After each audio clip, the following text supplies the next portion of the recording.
Hello everyone, good evening to all of you. This is Kishan Jaiswal. Welcome back to Rankers class 9th and 10th and NTSC channel.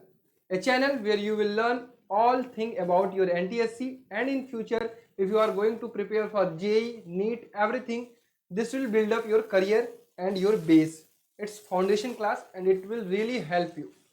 तो यार इस video में मैं आपको detail में समझाने वाला हूं कि आपकी मैथमेटिक्स की क्लास कैसे चलेगी और ये सारी क्लासेस जो चलेंगी इन फ्यूचर आपको किस तरह से आपके एग्जाम के लिए हेल्प करने वाली है। आपको मैं सबसे पहले बता दूं कि आपकी 3 क्लास चलेंगी एनटीएससी के लिए। पहली क्लास चलेगी 4 बजे से लेकर 5 बजे तक मैथमेटिक्स की क्लास। इसके बाद आपको ब्रेक दिया जाएगा 1.5 घंटे का। इसके बाद 6:30 बजे आपकी क्लास चलेगी साइंस की, जो कि कुणाल सर लेंगे और ये क्लासेस डेली चलेंगी मंडे टू फ्राइडे। ठीक है, मंडे टू फ्राइडे। ये सारी चीजें अपने दिमाग में बैठा लो। अगर आप सीरियस हो अपने करियर को लेकर, अपने फ्यूचर को लेकर, तो क्लासेस करना शुरू कर दो। फिर उसके बाद 7:30 बजे से 8:30 बजे तक आपकी रीजनिंग की क्लास चलेगी, जो कि मैं ही लूंगा, और मैथमेटिक्स की भी क्लास मैं ही लूंगा। ये 2 क्लास आपका कंसिस्ट करेगा मैथमेटिक्स 20 नंबर और रीजनिंग 100 नंबर, और साइंस जो है वो 40 नंबर आपका कंसिस्ट करेगा। एसएसटी के लिए बिल्कुल परेशान मत होइए, एसएसटी वाली वीडियो बन चुकी है, उसको देखिए। जैसे मैंने कहा है एसएसटी के लिए वैसे आपको पढ़ाई करनी है। 1-2 दिन में मैं आपको डिटेल में आपको टाइम टेबल भी बता दूंगा कि जो बच्चे क्लास 9th में हैं वो किस तरह से पढ़ाई करें और जो बच्चे क्लास 10th में हैं वो किस तरह से पढ़ाई करें। बाकी जितने भी आपको आपके डाउट होते हैं एनटीएससी से लेकर, वो सारी चीजें आपको वीडियो बनी हुई है, प्लेलिस्ट में आपके जाकर देख सकते हैं। इसकी भी प्लेलिस्ट आज से तैयार हो जाएगी।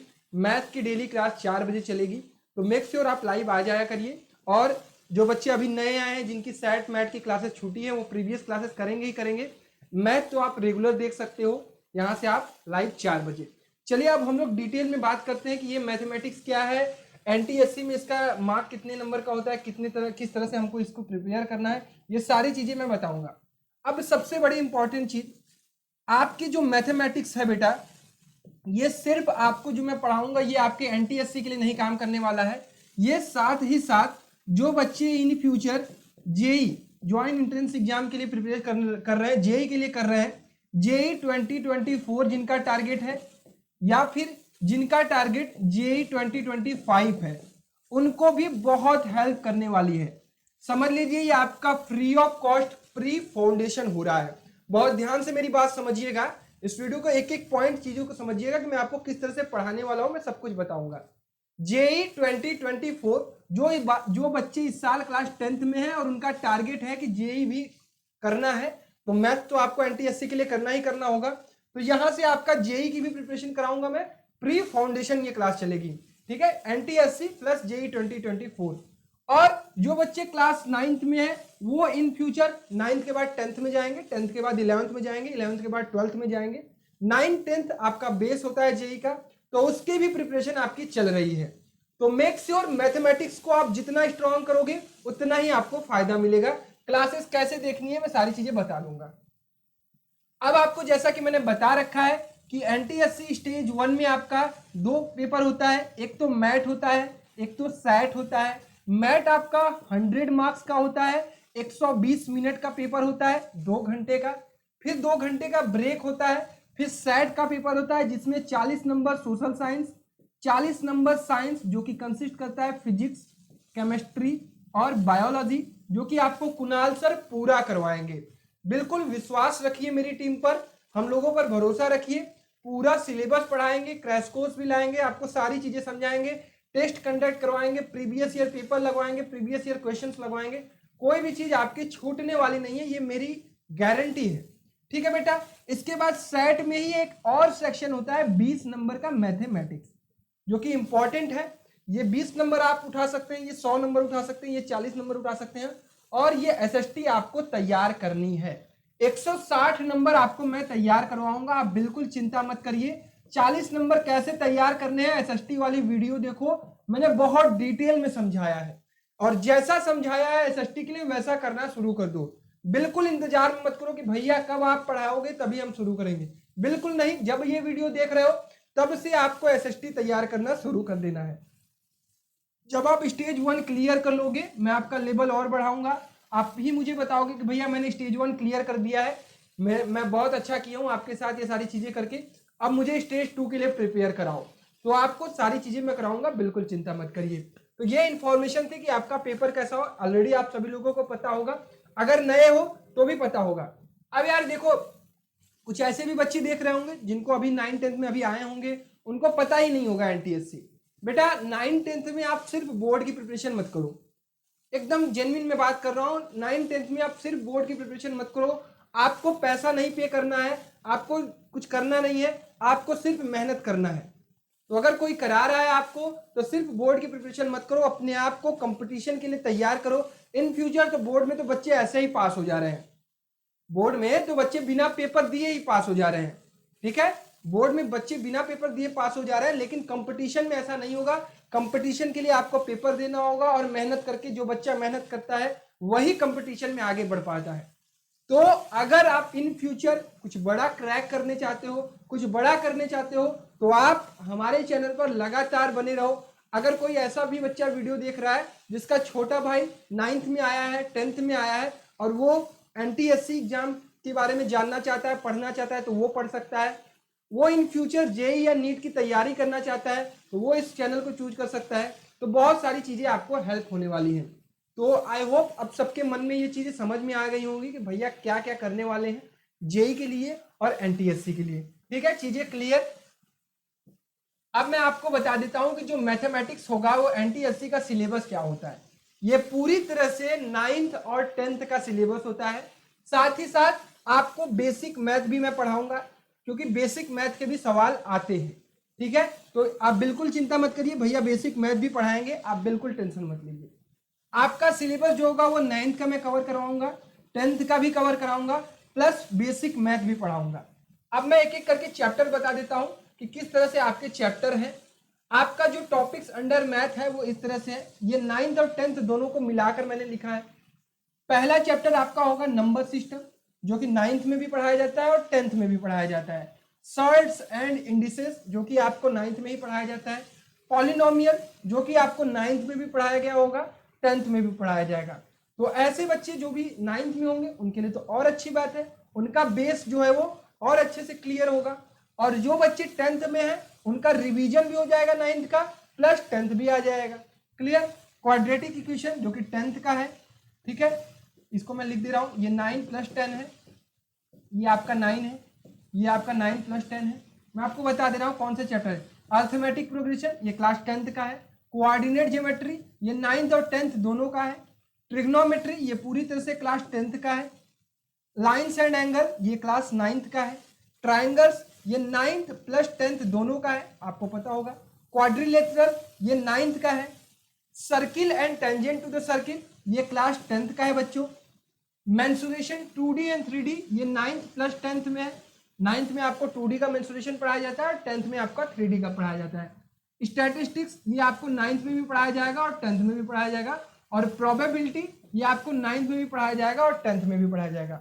अगर कोई चैप्टर छूट रहा है तो बिल्कुल चिंता मत करिए, सारे चैप्टर में कवर कराऊंगा। ये है सिलेबस आपका एनटीएससी का, जो कि 9th और 10th को कवर करता है। यही सिलेबस आपका जेई के प्री फाउंडेशन के लिए भी है, जिनको जेई 2024 देना है, जिनको जेई 2025 देना है। ये चैनल उनके लिए बहुत अच्छी बात है अगर आपका टारगेट है तो।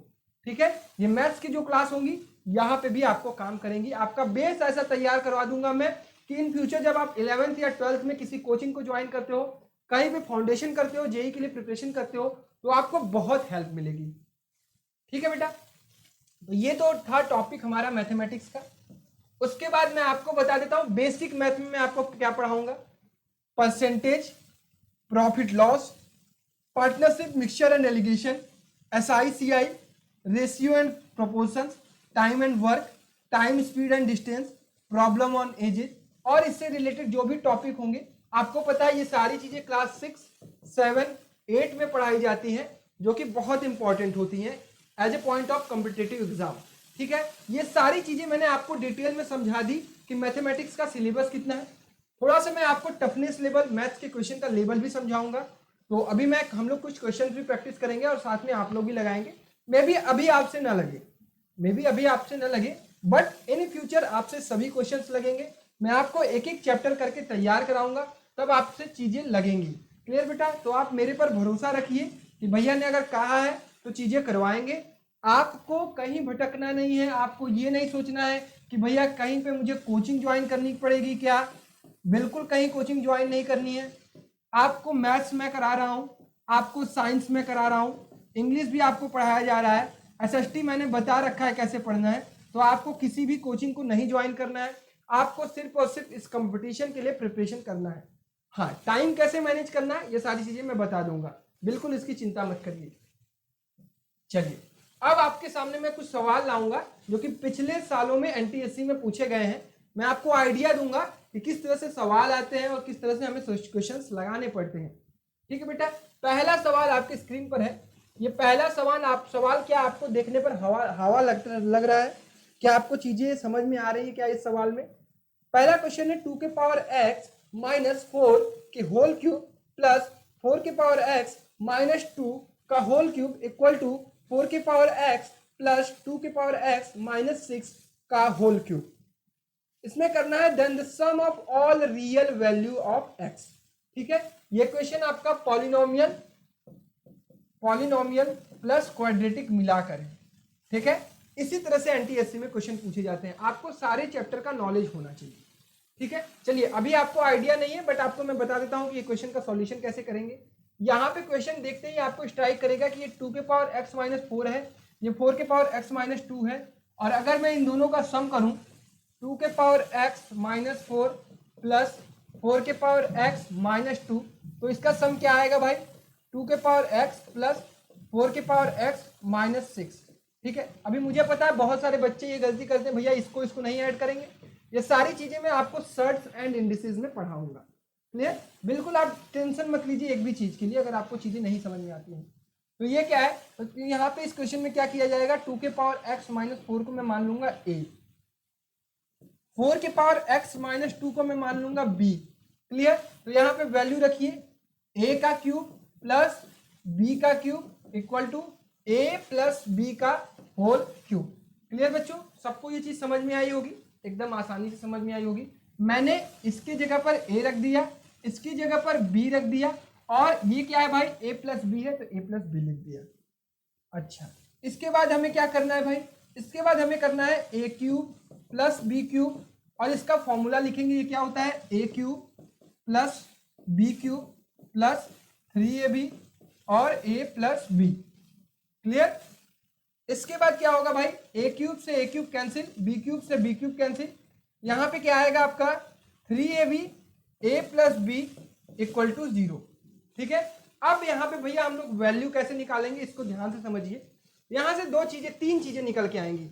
देखिए, एक तो ab की वैल्यू 0 हो सकती है, और एक तो a प्लस b की वैल्यू 0 हो सकती है, और इस कंडीशन से निकलेगी भाई कि a की वैल्यू 0 हो सकती है और b की वैल्यू 0 हो सकती है। ठीक है, तो पहला हम लोग रखते हैं भाई a की वैल्यू 0 रख के, 2 के पावर x माइनस 4 की वैल्यू अगर मैं 0 रखता हूं तो ये आ जाएगा आपका 2 के पावर x इक्वल टू 4, और 4 को हम लोग लिख सकते हैं 2 का स्क्वायर। तो यहां से x की वैल्यू आ गई भाई 2, एक वैल्यू हम लोगों ने निकाल ली भाई x की वैल्यू 2। आई होप सबको समझ में आया होगा कि किस तरह से मैं कर रहा हूं, एकदम बेसिक कर रहा हूं। ये सारी चीजें आपसे लगेंगी कब, इन फ्यूचर। ठीक है, जब मैं आपको पढ़ा रखा होगा। उसके बाद अगर मैं b को 0 करता हूं तो 4 के पावर x इक्वल टू क्या आ जाएगा 2। ठीक है, तो यहां से मैं देख सकता हूं ये 2 के पावर 2x इक्वल टू क्या हो जाएगा 2 के पावर 1, तो 2 बेस सेम है, तो यहां से हम कह सकते हैं 2x इक्वल टू 1 आ गया, और x की वैल्यू क्या आ गई 1/2। दो वैल्यू हम लोगों ने निकाली, एक तो x की वैल्यू 1/2 और एक तो x की वैल्यू 2। ठीक है, इसी तरह से सवाल आते हैं, इस चीज का ध्यान रखेंगे आप लोग। थोड़ा सा मैं जगह बनाता हूं, और a plus b equal to 0 को भी हम लोग सॉल्व करेंगे बेटा।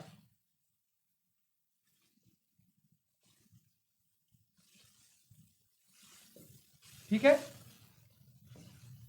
चलिए a प्लस बी की वैल्यू क्या रखेंगे हम, ये है आपका 4 के पावर x प्लस 2 के power x minus 6 equal to 0। अच्छा, लेकिन क्या ये इसको हम सॉल्व कर पाएंगे, अभी नहीं कर पाएंगे। यहां पे हमें क्या करना होगा भाई, 2 के पावर x इक्वल टू मानेंगे t। ठीक है, लेट 2 के power x equal to t, तो 4 के पावर x को हम क्या लिख सकते हैं भाई, 2 का स्क्वायर x प्लस 2 के power x minus 6 equal to 0, और ये हो जाएगा आपका t square plus t minus 6 equal to 0। अब यहाँ पे फैक्टराइजेशन करना है, तो ये हो जाएगा t square plus 3t minus 2t minus 6 equal to 0।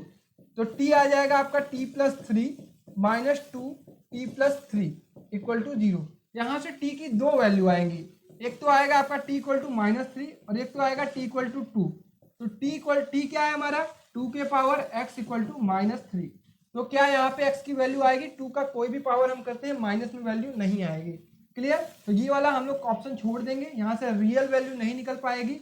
और t इक्वल टू 2 क्या हो जाएगा, 2 के पावर x इक्वल टू 2। तो x की वैल्यू क्या आई 1। अब यहाँ से आप चेक करेंगे क्वेश्चन क्या पूछा गया है, then the sum of all real value of x। कितनी रियल वैल्यू हमें निकल कर आई है। एक तो भाई 1 आया है, एक तो 2 आया है और एक 1/2 आया है।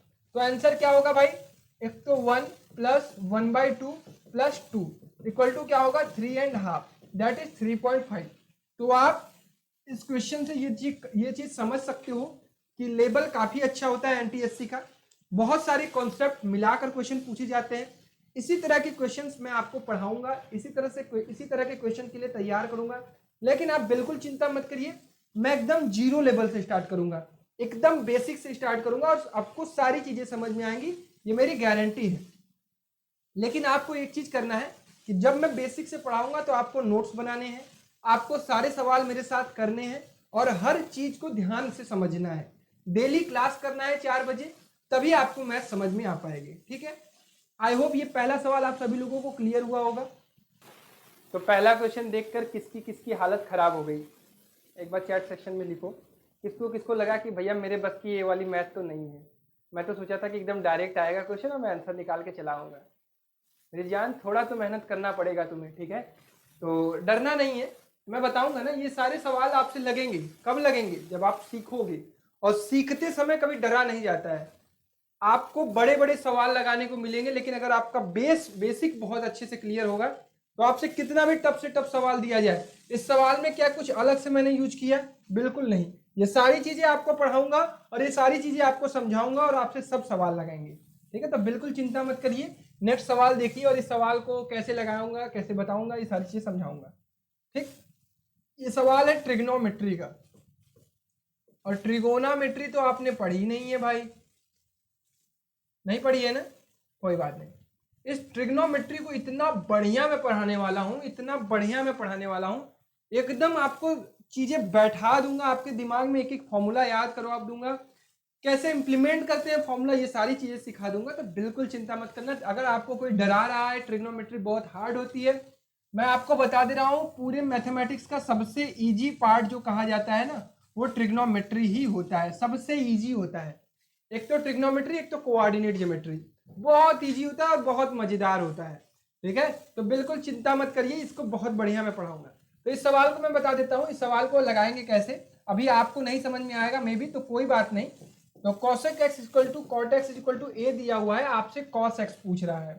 ठीक है, तो आपको इन फ्यूचर में आपको बताऊंगा कि अगर आपके पास sin x की वैल्यू है, sin x की वैल्यू है, तो आप परपेंडिकुलर और हाइपोटेनस में रिलेशन पता कर सकते हैं।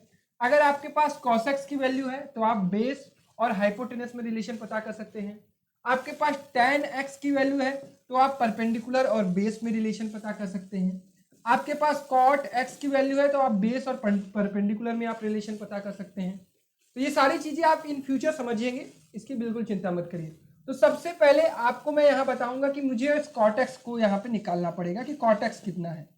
इसके लिए मैं क्या करूंगा, cot x को उस साइड भेज दूं या तो cosec x को उस साइड भेज दूं, किसी को भी एक साइड भेज देता हूं। तो ये हो जाएगा आपका cosec x equal to a minus cot x। ठीक है बेटा, और यहां से ये हो जाएगा cosec x, इसका मैं स्क्वायर ले लेता हूं, squaring both side, a minus cot x का होल स्क्वायर। ठीक है, तो यहां से क्या आया भाई, cosec square x equal to क्या हो जाएगा, a square plus cot square x minus 2a cot x. Clear बच्चों, सबको ये चीज समझ में आया होगा। सबसे बेसिक काम मैंने क्या किया, यहाँ पे कॉट एक्स को उस साइड कर दिया, उस साइड किया तो वो माइनस हो गया, और जैसे ही वो माइनस हुआ उसके बाद मैंने दोनों साइड स्क्वायर ले लिए। ठीक है, ऐसा क्यों करूंगा, ऐसा क्यों कर रहा हूं, अभी आपको हो सकता है नहीं समझ में आ रहा है, बट यहाँ पे एक फॉर्मूला हम यूज करने वाले हैं कि cosec square x equal to होता है 1 प्लस कॉट स्क्वायर एक्स। ये आपकी ट्रिग्नोमेट्रिक आइडेंटिटी होती है, जो कि आपको मैं प्रूव करके भी बताऊंगा, याद भी करवा दूंगा। ठीक है, तो बिल्कुल चिंता मत करिए। कॉसिक स्क्वायर एक्स की जगह हम लिख देंगे 1 plus cot square x equal to a square plus cot square x minus 2a cot x. ठीक है, तो ये कॉट स्क्वायर एक्स से कॉट स्क्वायर एक्स कैंसिल हो गया, क्लियर। और 2a कॉट एक्स को एक साइड भेज दो भाई, 2a कॉट एक्स को एक साइड भेज दो और ये हो जाएगा आपका a स्क्वायर माइनस 1। तो यहां से कॉट एक्स का आपको वैल्यू आ गया a square minus 1 upon 2a। हमने क्या किया है भाई, ये जो कॉसेक और कॉट में रिलेशन था इसको अब बस सिर्फ और सिर्फ हमने कॉट में निकाल लिया। अब जैसे ही हमने सिर्फ और सिर्फ कॉट में निकाल लिया बेटा, हम यहाँ पे क्या करने वाले हैं, हम अपना राइट एंगल ट्रायंगल बनाने वाले हैं, क्योंकि जितनी भी ट्रिग्नोमेट्री लगाई जाती है वो राइट एंगल ट्रायंगल में लगाई जाती है। ठीक है, तो यहाँ पे जैसे ही ये बना मेरा, तो कॉट एक्स होता है बेस अपॉन परपेंडिकुलर, ये हो जाएगा आपका a स्क्वायर माइनस 1 और ये हो जाएगा आपका 2a, क्लियर।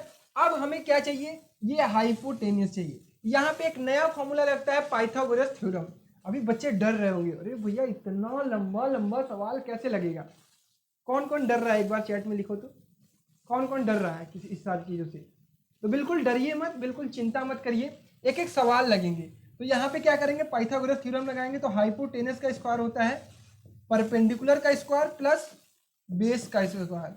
ठीक है, तो ये हो जाएगा आपका 2a स्क्वायर प्लस a के power 4 plus 1 minus 2a square.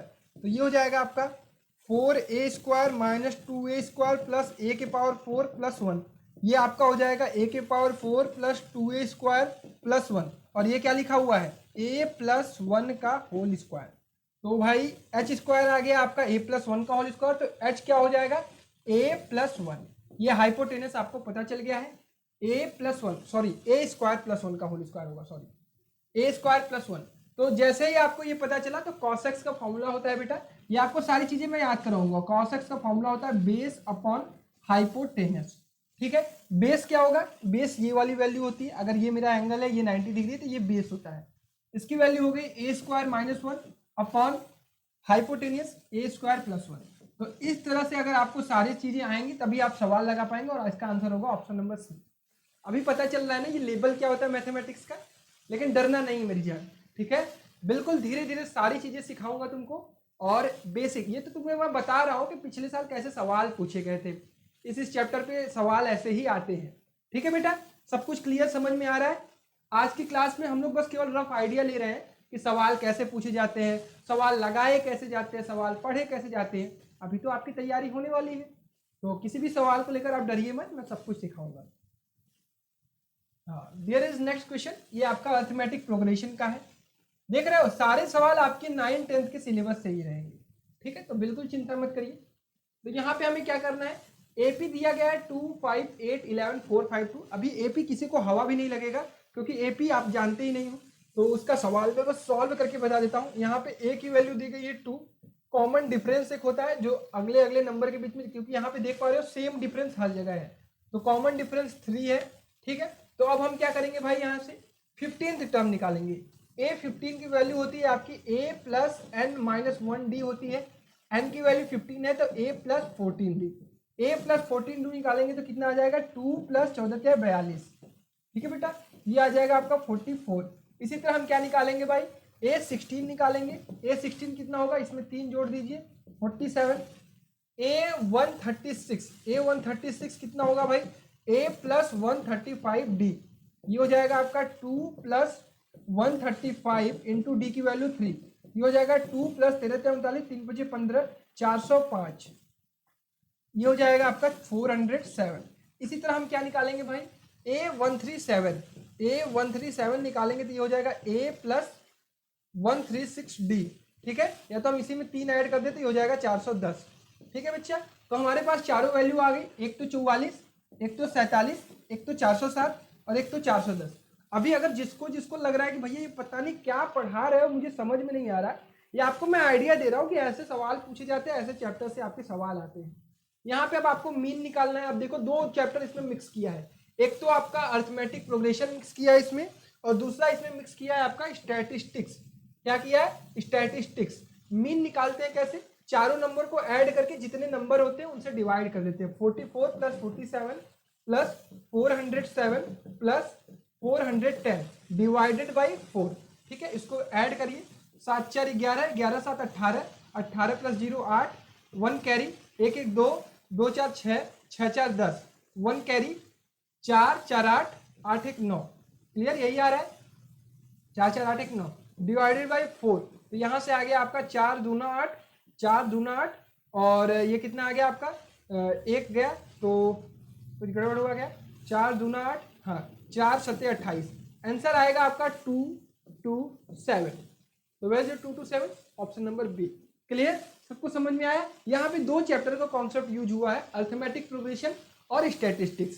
तो आपको मैं बता दूं, जिस दिन आप सारे सिलेबस को पढ़ रखे होगे मैथमेटिक्स का, आपसे सब सवाल लगेंगे, मैं आपको बताऊंगा ना, बस एक चीज ध्यान रखना, जब क्लास आप कर रहे होगे तो आप नोट्स जरूर बनाओगे, ये एकदम मस्ट है, इंपॉर्टेंट है, एकदम दिमाग में बैठा लो कि मेरी क्लास चलते वक्त जो चीज मैं पढ़ाऊंगा, जो मैं फॉर्मूला लिखवाऊंगा, जो मैं चीज समझाऊंगा, उसको अपनी भाषा में, मेरी भाषा में, जैसे मैं कहूंगा वैसे लिखना है, नोट्स बनाना है।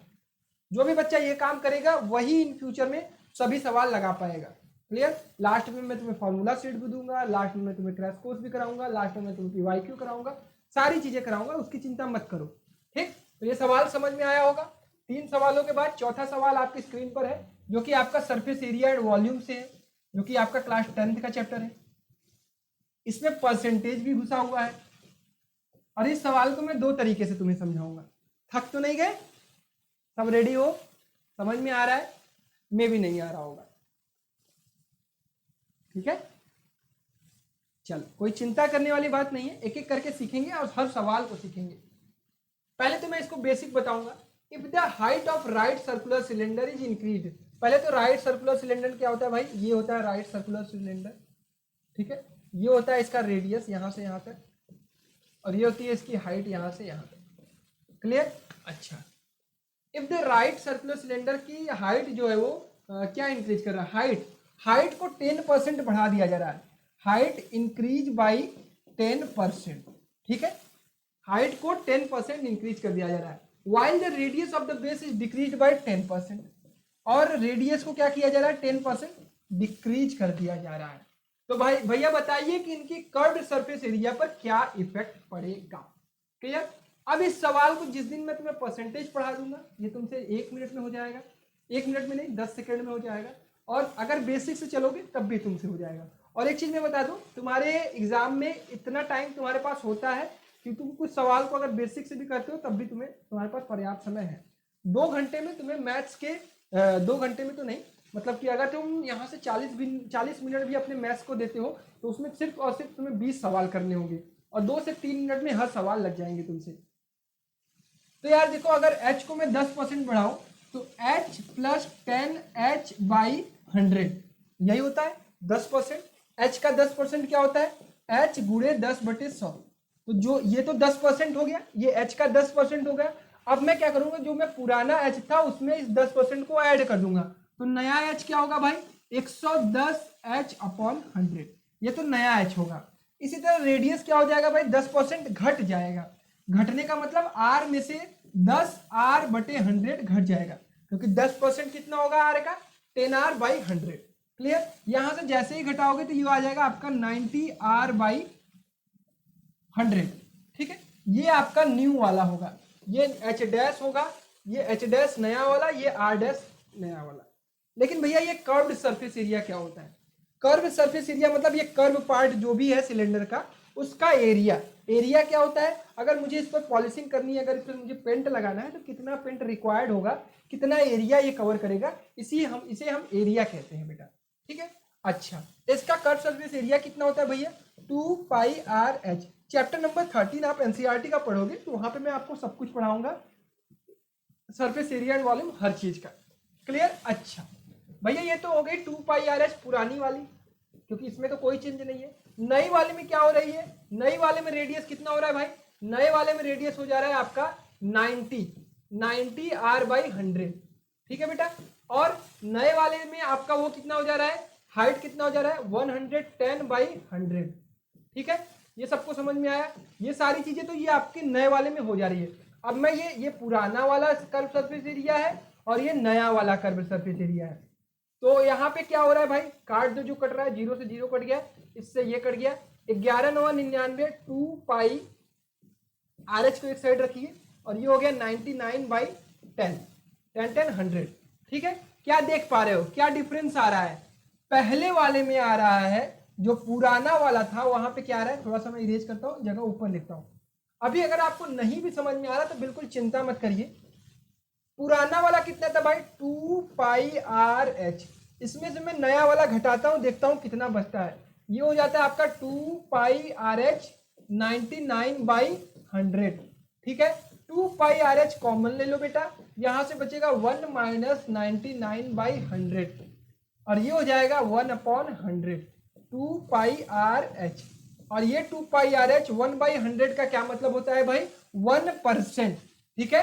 2 पाई RH 1% क्या हो जा रहा है भाई, पहले का 100 - 99/100, तो देख रहे हो 2 पाई RH पहले था और नेक्स्ट क्या हो जा रहा है, घट जा रहा है। कितना घट रहा है भाई, 1% घट रहा है। 2 पाई RH का 1% डिक्रीज हो रहा है, क्योंकि अगर मैं 2 पाई RH में से 2 पाई RH 99/100 घटा रहा हूं तो ये डिक्रीज हो रहा है, इतना 1/100 ऑफ 2 पाई RH बच रहा है, ठीक है। तो यहाँ पे क्या हुआ है, 1% डिक्रीज हुआ है, ठीक है। सबको समझ में आया? अब इसी सवाल को मैं आपको परसेंटेज जिस दिन पढ़ा दूंगा उस दिन आपको समझ में आ जाएगा कि इसको कितने जल्दी किया जा सकता है। देखो, इस सवाल को हम, एक मेथड होता है सक्सेसिव मेथड, जब दो चीजों पर इस तरह की चीजें केसेस आती हैं तो वहां पे ऐसे करते हैं। जैसे यहाँ पे हाइट क्या हो रहा है, 10 कितना हो रहा है, 10% इंक्रीज कर रहा है। 10% इंक्रीज का मतलब 100 से 110 होना, ठीक है। और इसी तरह 10% डिक्रीज का मतलब 100 से 90 हो जाना। इसको मल्टीप्लाई करो, ये हो जाएगा आपका 10,000 और ये हो जाएगा आपका 9900। क्लियर? इस जीरो से इस जीरो को घटा दीजिए, 100 से 99 हुआ है मतलब डिक्रीज हुआ है।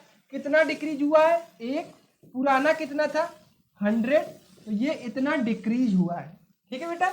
ये तुरंत आंसर लाने का ये तरीका होता है। ये देखो 30 सेकेंड का आंसर है, एक डिक्रीज हुआ है, पुराना कितना था 100 और 1/100 कितना होता है, 1% होता है, ठीक है। तो डिक्रीज बाय 1%, ठीक है। तो सबको समझ में आया ये सवाल, सरफेस एरिया का सवाल था। बाकी भी मेरे पास बहुत सारे सवाल हैं, लेकिन क्या आपको अब चीजें रियलाइज हो रही है कि मैथमेटिक्स का लेवल क्या होगा। ये जो 20 सवाल होंगे बेटा, ये 20 सवाल बहुत अच्छे लेवल के होते हैं। मैं आपको ऐसा नहीं कहूंगा कि बहुत इजी लेवल के होते हैं। हाँ, जो बच्चा बहुत मेहनत से पढ़ेगा, जो बच्चा बहुत अच्छे से करने की कोशिश करेगा, उससे सारे सवाल लगेंगे, ठीक है। ये सारे सवाल आपके चैप्टर से होंगे, सब कुछ आपको समझ में आएगा, तो बिल्कुल चिंता नहीं करनी है किसी भी चीज को लेकर। और भी सवाल है मेरे पास, देखिए आपके सामने एक सवाल ये है, ये आपका किस चैप्टर से है भाई, ये आपका है find the root cubic polynomial, cubic polynomial, ये आपको क्लास 10th में पढ़ना है, ठीक है। इस सवाल को भी बता दूं, इस सवाल को भी बता दूं, क्या दिख रहा है सवाल? जो बच्चे 10th में आ गए हैं उन बच्चों को तो थोड़ा बहुत हवा लगेगा, जो 9th में है उन्होंने अभी तक पॉलिनोमियल ही देखा होगा। तो क्यूबिक पॉलिनोमियल कब होता है, जब उसमें क्यूब होती है वैल्यू, ठीक है। तो यहाँ पे हमें क्या निकालना है भाई, अल्फा प्लस बीटा के whole power -1, beta plus gamma के whole power -1 plus gamma plus alpha के होल पावर -1। इसका मतलब होता है 1/अल्फा प्लस बीटा, इसका मतलब होता है 1/बीटा प्लस गामा, और इसका मतलब होता है 1/गामा प्लस अल्फा। अभी आपको ये चीजें नहीं समझ में आएंगी मे बी, तो यहां से हम अगर देखेंगे, यहाँ पे x² का कोफिशिएंट 0 है, कोफिशिएंट 0 है, तो alpha plus beta plus gamma की वैल्यू क्या हो जाएगी, 0। तो यहां से हम कह सकते हैं अल्फा प्लस बीटा की वैल्यू क्या हो जाएगी, 1/गामा। इसी तरह 1 प्लस बीटा प्लस गामा की वैल्यू क्या हो जाएगी, 1/अल्फा, और इसकी वैल्यू हो जाएगी 1/बीटा।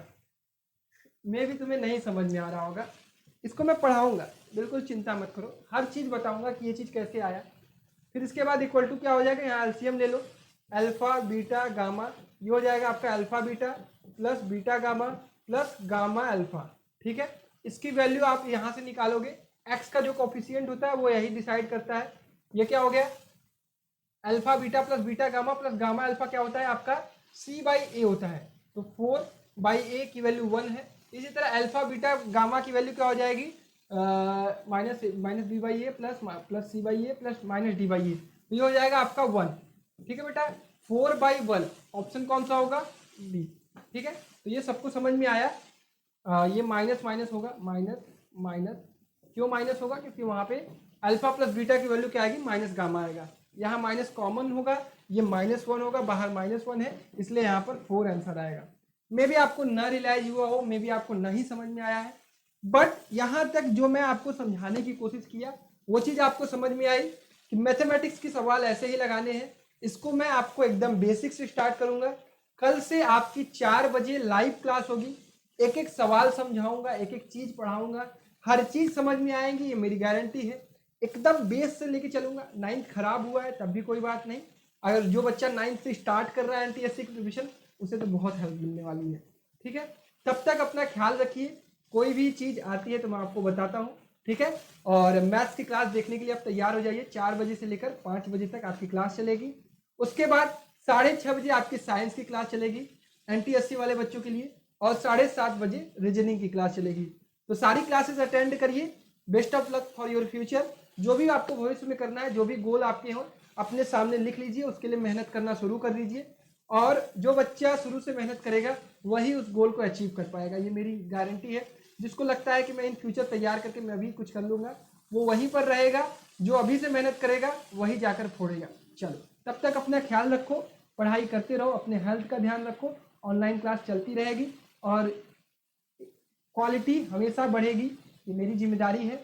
आपको कोई भी डाउट आता है, अच्छा एक छोटी सी इन्फॉर्मेशन नहीं दिया, जो बच्चे अभी पहली बार देख रहे हैं उन बच्चों को थोड़ी सी ये इन्फॉर्मेशन दे रहा हूँ कि आपने अगर रैंकर्स एनटीएससी के टेलीग्राम चैनल को नहीं ज्वाइन किया तो ज्वाइन कर लीजिए, क्योंकि यहाँ पे ही आपको क्लास की इन्फॉर्मेशन, ठीक है, रैंकर्स एनटीएससी, साथ ही साथ रैंकर्स डाउट, यहाँ पे आपको डाउट के लिए ज्वाइन करना है।